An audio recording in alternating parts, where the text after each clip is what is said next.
और एक बेहद ही खास मेहमान भी मेरे साथ इस शो में जुड़ रहे हैं। AIMIM के अध्यक्ष, दरअसल किसी परिचय के मोहताज नहीं है, असदुद्दीन ओवैसी।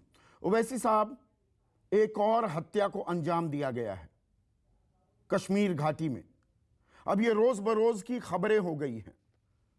इसे आतंकवाद की बौखलाहट माना जाए कि उनके पास अब कोई चारा नहीं बचा तो वो इस तरह की नृशंस हत्याकांड को अंजाम दे रहे हैं, या आप कह रहे हैं कि देखिए अनुच्छेद 370 हटाने का क्या फायदा हुआ, अभी भी कश्मीरी पंडित असुरक्षित हैं? मैं आपके सवाल का जवाब इस तरह से दूंगा कि असदुद्दीन ओवैसी की बात पे यकीन मत करिए, बल्कि जस्टिस AP शाह और मिस्टर पिल्ले जो हमारे होम सेक्रेटरी थे और मोहतरमा निरुपमा रॉय ने एक रिपोर्ट पेश की थी। उसका नाम था जेरीमैंडरिंग, पैकिंग एंड क्रिएटिंग।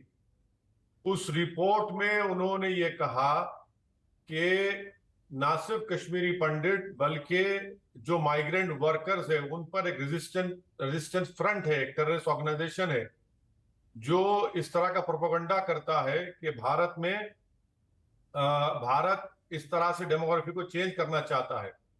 तो वो रिपोर्ट आप पढ़ लीजिए, और 370 जब निकाला गया पार्लियामेंट की स्पीचेस सुन लीजिए, और उसके बाद बीजेपी ने कई प्रदेशों के स्टेट असेंबली इलेक्शन में इस बात का ढिंढोरा पीटा कि हमने 370 हटा दिया, ना कोई पत्थर मार रहा है, ना कोई नुकसान हो रहा है। तीसरा, उन्होंने कश्मीरी पंडित के नाम पर बीजेपी ने वोट लिया। चौथा, उन्होंने कश्मीरी फाइल पिक्चर को ऐसा प्रमोट किया जिसकी वजह से उन्होंने एक पैगाम यह दिया कश्मीर में कि गैर जरूरी तौर पर वहां पर कश्मीरी पंडितों को आपने एक टारगेट बना दिया टेररिस्ट के लिए। तो ये 4-5 अहम रीजंस हैं, वजह हैं, जिसकी बुनियाद पर वहां पर आज भी टेररिस्ट ना सिर्फ कश्मीरी पंडित बल्कि माइग्रेंट्स को सिविलियन कैजुअलिटीज बराबर हो रहे हैं। हमारी फौज के लोग, पैरामिलिट्री फोर्स भी हमारी नुकसान उठा रही है जान की। आपने कश्मीरी फाइल्स का जिक्र किया और अनुच्छेद 370 हटाने के बाद हालात का तो आप विश्लेषण कर रहे हैं। 370 जब था तब क्या कश्मीरी पंडितों की हालत कोई बेहतर थी? 1.25 लाख के करीब कश्मीरी पंडितों को पलायन करना पड़ा 2022 में। सरकार और आप तो लोकसभा के सांसद हैं, सदन के पटल पर जवाब दिया गया कि इस साल कोई पलायन नहीं हुआ है कश्मीरी पंडितों का। यह सरकार का जवाब है। नहीं, कश्मीरी पंडितों का पलायन जरूर हुआ है, माइग्रेशन हुआ है, इससे कोई इनकार नहीं कर सकता। खास तौर से जब जगमोहन गवर्नर थे उस जमाने में बहुत ज्यादा हुआ। मगर इस बात से भी कोई इनकार नहीं कर सकता कि 2008 के बाद एक खामोश तरीके से साउथ कश्मीर हो या आपका श्रीनगर का इलाका हो या फिर आपका बारामुल्ला हो, वहां पर कश्मीरी पंडित जा रहे थे, रह रहे थे, जिंदगी आराम से अपनी गुजार रहे थे। मगर 370 को हटाने का मकसद यह बताया गया। उसके बाद फिर आपने कश्मीरी फाइल पिक्चर को प्रमोशन कर दिया। तो जो हत्याएं हो रही हैं कश्मीरी पंडितों की, क्या कभी हमने देखा था कि कश्मीरी पंडित रोड पर निकलकर प्रोटेस्ट कर रहे हैं कि हमारी जान को खतरा है, हम जम्मू चले जाना चाहते हैं? ये इस वजह से भी हो रहा है कि बीजेपी ने कश्मीर की पॉलिटिक्स को खत्म करके रख दिया और वहां पर कोई पॉलिटिक्स करता ही नहीं है। तो ये वही हालात हो गए कि जगमोहन जब गवर्नर थे तो फारूक अब्दुल्ला लंदन में थे, कोई नहीं था और पॉलिटिकल वॉइस। उसके बाद हमने देखा क्या हुआ। तो इसलिए जरूरी है कि कश्मीर में एक इंटरनल पॉलिटिकल वॉइस की जरूरत है, जो आज वहां पर नहीं है। कश्मीर फाइल्स के अहम किरदार अनुपम खेर कहते हैं सरकार कितने लोगों को सुरक्षा दे सकती है? हर व्यक्ति के साथ एक पुलिसिया थोड़ा तैनात किया जा सकता है। तो पिक्चर क्यों बनाई फिर आपने? पैसा तो आपने नोट कमा लिए, पिक्चर क्यों बनाई फिर आपने? कश्मीरी पंडितों के नाम पर तो आपने रोटी सेकी ना। और जिस पार्टी की वो सपोर्ट करते आए हैं वो पार्टी तो हमेशा कश्मीरी पंडित के इशू पर वोट लेती है। आपने कश्मीरी पंडितों को सुरक्षा देने का कोई इंतजाम नहीं किया, मगर पिक्चर बनाने का बड़ा प्रमोशन कर दिया आपने। हर विधानसभा के चुनाव में कश्मीरी पंडित का नाम लिया जाता। फिर आज कैसे कश्मीरी पंडित मारा जा रहा है? क्या ये हमारी सुरक्षा की फेलियर नहीं है? और अगर फेलियर है तो इसका जिम्मेदार कौन है? न्यूज 24 है या नरेंद्र मोदी की सरकार है? सरकार कश्मीरी आपकी पंडितों वहां को पे। लेकर ओवैसी साहब, हर कोई क्या दरअसल घड़ियाली आंसू ही बहाता है। वो कहावत है ना कि ना खुदा ही मिला ना विसाले सनम। वो 90 से ये दंश झेलते आ रहे हैं, आज भी हत्याएं हो रही हैं। मैंने कश्मीरी पंडितों से भी बाकायदा बात की, मई और जून में भी जब टारगेटिंग किलिंग्स के मामलों में यकायक इजाफा हुआ था। वो कह रहे हैं हम दोजख में हैं, हम तो घरों के अंदर बैठे हुए हैं। आज की तारीख में भी 6514 कश्मीरी पंडित बचे हैं घाटी में। वापस कितने लोग आए? 5 साल में 610 कश्मीरी पंडित वापस आ पाए हैं। तो पूरी राजनीतिक जमात की मैं बात कर रहा हूं। हर कोई घड़ियाली आंसू बहाता है क्या? दरअसल कश्मीरी पंडितों को लेकर परवाह किसी की नहीं है, उनको उनके सहारे छोड़ दिया गया है। मैं आपकी बात से बिल्कुल अग्री करता हूं, मुत्तफिक हूं। इनको एक पॉलिटिकल इशू के तौर पर इस्तेमाल किया गया अपनी सत्ता को बचाने के लिए, सत्ता में आने के लिए, मगर ठोस इकदाम कुछ नहीं किया गया। और खास तौर से 2019 के बाद तो बीजेपी ने जिस तरीके से कश्मीर में अपनी पॉलिसीज को अपनाया है, उससे आप देख रहे हैं कि आज क्या हो रहा है वहां पर। आपने अब आप देखिए, उन्होंने डिलिमिटेशन कमीशन बनाया है। डिलिमिटेशन कमीशन में आपने क्या कर दिया वहां पर? आपने सीटें कम कर दी कश्मीर में, सीटें बढ़ा दी आपने जम्मू में। क्यों किया भाई आपने? 2011 का सेंसस ये कहता है कि कश्मीरी ज्यादा हैं पूरे जम्मू कश्मीर में।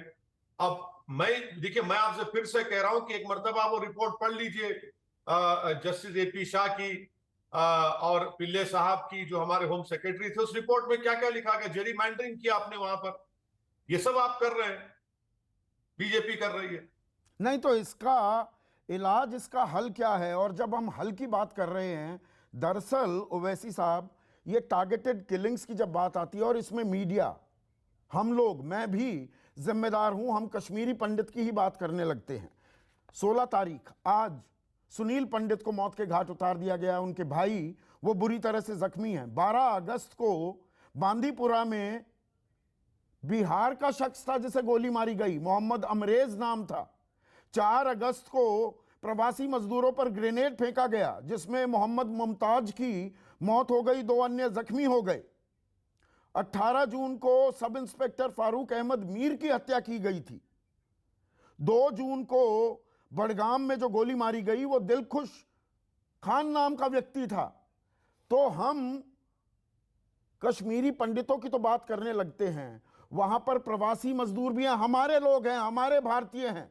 हम इसे हिंदू, मुसलमान और कश्मीरी पंडित के इन बाइनरीज में ही देखते हैं समस्या को, और उसी मुताबिक चर्चा करते हैं। क्या यह भी एक बहुत ही हास्यास्पद भी और बहुत ही दुखद पहलू है? यकीनन है, यकीनन है। किसी इंसान की जान लेना, हत्या करना, कत्ल करना, जो टेररिस्ट मिलिटेंट्स करते हैं, उसका तो कंडेमनेशन होना चाहिए। मगर आपने माइग्रेंट वर्कर्स का मुद्दा उठाया, बहुत अच्छा मुद्दा उठाया। बल्कि आप तो आंकड़े दे रहे हैं इस साल के। अगर आप मुझे इजाजत दें तो मैं आपको एपी शाह और पिल्ले साहब की रिपोर्ट का पेज नंबर 22 आप देख लीजिए। उन्होंने क्या कहा उस रिपोर्ट में कि माइग्रेंट वर्कर्स को जो टेररिस्ट मार रहे हैं, उससे बहुत बड़ा नुकसान तो एप्पल ऑर्चर्ड्स के ओनर को होता है, वहां की इकोनॉमी को होता है, कि काम करने वाले नहीं रहते वहां पर। तो यही सवाल हम भाजपा से पूछना चाह रहे हैं कि आपने हर मर्ज की दवा 370 निकालना कहा। अगर आप वहां पर पॉलिटिक्स को क्यों खत्म कर दिया? वहां पर आपने, कोई पॉलिटिक्स होती है कश्मीर में? कोई पॉलिटिक्स नहीं है। एक मर्तबा प्रधानमंत्री लीडर्स को बुलाकर मिले आज से 3, 4, 5 महीने पहले। उसके बाद भाई कश्मीर का कौन नेता है बताइए? कोई एक्टिव ग्राउंड पर कौन है? जो वाजपेयी के जमाने में और उसके बाद मनमोहन सिंह के जमाने में जो बातचीत होती थी, उन तमाम दरवाजों को तो इस सरकार ने बंद कर दिया। कुछ नहीं कि आप किससे बात, ना आप बात कर सकते ना कुछ कर सकते। और हमारे पास 5 लाख फौज वहां पर है, कश्मीर की पुलिस है, सीआरपीएफ है। उसके बावजूद भी कैसे टेररिस्ट हमारे माइग्रेंट वर्कर्स को, कश्मीरी पंडित को और कश्मीरियों को कैसे मार रहे हैं? तो जाहिर है ये नाकामी है ना भाजपा की। पर जिस तरह की बॉडी काउंट स्टोरी बन गया था कश्मीर 90 के दशक में, शुरुआती 21वीं सदी के दौर की भी मैं बात करूं, और अनुच्छेद 370 पर मैं फिर से आ रहा हूं, उसके बाद क्या जो आतंकवादी गतिविधियां, उनमें कमी नहीं आई है? वरना रोज बरोज हम कहानियां सुनते थे और खबरें देखते थे और बताते थे दर्शकों को। देखिए, मैं आपके सवाल का जवाब इस तरह से दे सकता हूं कि हमने क्यों पाकिस्तान से दोबारा सीजफायर एग्रीमेंट साइन किया। क्यों किया हमने साइन? क्यों किया? जब सब चीज सही था तो हमने सीजफायर एग्रीमेंट पाकिस्तान से क्यों साइन किया? हमारी इतनी बड़ी फौज वहां पर, उसके बावजूद टेररिस्ट कैसे आ रहे हैं यहां पर? कैसे हथियार आ रहा है? आप जो बात कर रहे हैं वो 2008 की आप बात कर रहे हैं, जो सिलसिला 2008 में शुरू हुआ था, वो क्योंकि वहां पर एक इंटरनल पॉलिटिक्स हो रही थी, पॉलिटिशियंस थे। अब तो कोई नाम का कोई पॉलिटिशियन नहीं है वहां पर। जितने भी दिल्ली में बैठे हैं या फिर कोई सेफ जगह पर बैठे हैं जो बात ही नहीं कर सकते इन मुद्दों पर। होना तो यह चाहिए था कि इस मुद्दे पर एक कश्मीर का पॉलिटिशियन आपसे गुफ्तगू करता, आपको बताता कि क्या वहां की तकलीफ है। मगर आप हैदराबाद में बैठे हुए एक पॉलिटिशियन से कश्मीर के बारे में पूछ रहे हैं। ये खुद आपके सवाल का जवाब है।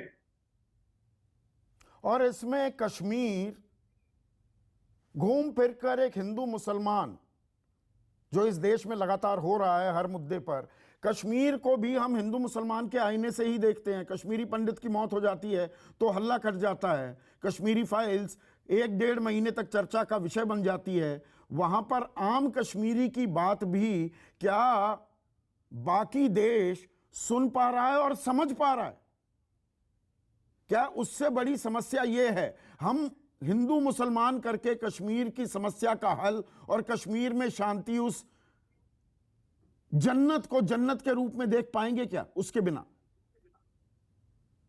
आपको जानकर हैरत होगी कि मुझे जितना मालूम है कि कश्मीर में जो आरएसएस की कमांड है किसके पास है मालूम सर आपको? कश्मीरी पंडितों के पास है।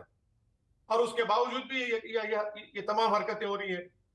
आपने सही कहा कि कश्मीर को एक हिंदू मुस्लिम के प्रिज्म से देखा जाता है, चश्मा लगाकर, और इसीलिए हमने कश्मीरियों के ताल्लुक से एक सस्पिशन पैदा कर दिया। और वो मुसलमान है, हमने सस्पिशन पैदा कर दिया उनके बारे में। और बार बार सरकार बोलती कि नहीं, इतने टूरिस्ट गए, इतने टूरिस्ट बढ़े। अरे भाई, टूरिस्ट बढ़ रहे सही है, मगर हत्याएं क्यों हो रही हैं? हमारे सिविलियन क्यों मर रहे हैं? तो इसीलिए मैं कह रहा हूं कि जब तक हम कश्मीर में दोबारा बातचीत के दौर और पॉलिटिक्स का आगाज नहीं करेंगे और कश्मीर को आप हिंदू मुस्लिम की बाइनरी से उठकर नहीं देखेंगे, ये मसला चलता रहेगा। और हमारे पड़ोसी मुल्क को तो मौके की तलाश में रहता है कि किस तरीके से वहां पर और माहौल को खराब किया जाए, किस तरीके से और तकालीफ पैदा किए जाए, किस तरह से लोगों को हथियार दिया जाए।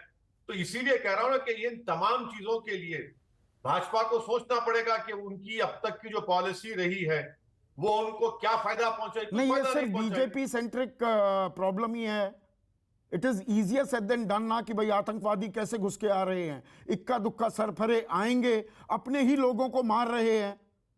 इसमें हिंदू मुसलमान की कोई बात ही नहीं है। मुस्लिम भी मारे जा रहे हैं, हिंदू भी मारे जा रहे हैं कश्मीरी की घाटी में।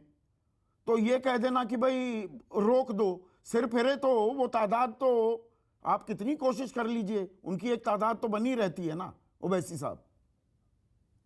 देखिए, 2008 से 2019 का अगर आप डेटा निकालेंगे, उसके बाद आप और फिर कंपेयर करिए क्या हुआ वहां पर। और कौन कौन हिंदू मुस्लिम करता है? बीजेपी करती है। बीजेपी करती है ना, उनके भाषण देख लीजिए, उनके नारे देख लीजिए आप। अगर जेएनयू में कोई नारा लगता है कि हम अपनी आजादी चाहते, तो बोलते ये कश्मीरी हैं ये लोग। वहां पर आपने ये भी कह दिया कि वो लोग कश्मीर के थे, जो अब तक नहीं मालूम हुआ कौन थे वो लोग। तो जिम्मेदारी तो बीजेपी की है ना। टेररिस्ट आएंगे, टेररिस्ट पाकिस्तान भी जाता है, मैं तो खुल के कह रहा हूं, मगर हमको तो उनका दिल और दिमाग को तो जीतना पड़ेगा ना कश्मीरियों का। क्या हम दिल और दिमाग दिल जीत पा रहे दिमाग हैं? जीतने के लिए, आखिरी सवाल ओवैसी साहब, दिलो दिमाग जीतने के लिए एक समग्र राजनीतिक मंथन और आउटरीच करनी पड़ेगी ना। आप बीजेपी पर हिंदुत्व की पैरोकारी करने का आरोप लगाते हैं, आरोप आप पर भी लगते हैं कि आप सिर्फ मुसलमानों की बात करते हैं, और वो अंतर्द्वंद होता रहता है और उसमें राजनीति चमकाई भी जाती है। नहीं नहीं, आपके सवाल का जो आखिरी हिस्सा है वो इस डिबेट के लिए इररिलेवेंट इसलिए है क्योंकि मेरा कोई पॉलिटिकल प्रेजेंस वहां पर नहीं है, ना कभी रहेगा। मैं आपको ये बता रहा हूं कि सत्ता में भाजपा है, उनको इन सवालात का जवाब देना पड़ेगा, उनको ये बताना पड़ेगा कि आपने डिलिमिटेशन नंबर 1 इस तरीके से क्यों किया, और क्यों एक रिटायर्ड होम सेक्रेटरी को कहना पड़ रहा है डिलिमिटेशन के बारे में, क्यों जेरीमैंडरिंग है, क्यों वहां पर इंटरनल पॉलिटिक्स क्यों नहीं हो रही है। तीसरा, क्यों आप आगरा की जेलों में कश्मीरी लोग क्यों हैं, क्यों नहीं उनको छोड़ते आप। और फिर इतनी फौज हमारी वहां पर रहने के बावजूद भी, JNK पुलिस रहने के बावजूद भी कश्मीरी पंडितों को टारगेट क्यों किया जा रहा है।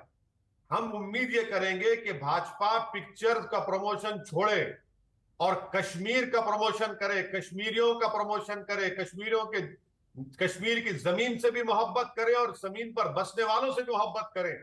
तभी जाकर हम इन टेररिस्ट को, इन मिलिटेंट्स को, जो हमारे पड़ोसी मुल्क की पूरी ताईद हासिल है, उनको हम रोक पाएंगे। बहुत बहुत शुक्रिया। असदुद्दीन ओवैसी, कश्मीरियों को अपना मानना होगा।